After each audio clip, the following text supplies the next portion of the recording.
Le Salvador, c'était le pays le plus dangereux d'Amérique du Sud. C'est notamment le berceau du gang le plus célèbre d'Amérique du Sud, qui est d'Amérique latine, parce que c'est l'Amérique centrale, en fait. On va parler d'Amérique latine. Le gang le plus célèbre d'Amérique centrale et d'Amérique latine, c'est le MS-13. Donc, qui est extrêmement violent et qui s'exportait au Mexique, et puis ensuite, il s'exportait dans le sud des États-Unis.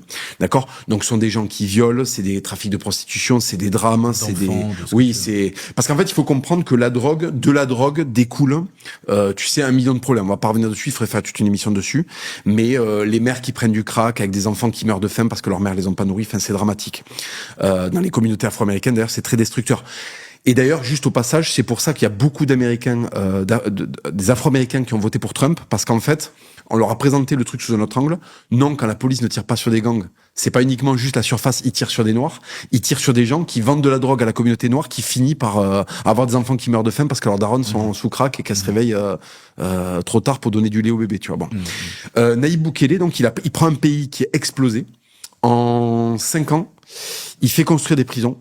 Il prend une partie de l'armée, ils disent, écoutez, on a des budgets pour envahir, tu vois, le Venezuela ou je sais pas quoi. On va pas envahir le Venezuela.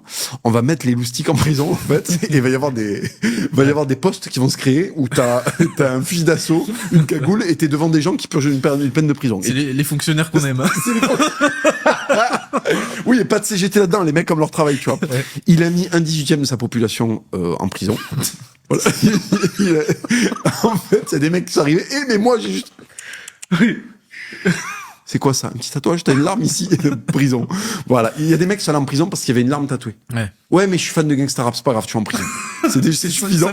Ça vaut quand même. Tu as regardé M6 Black, tu vas en prison.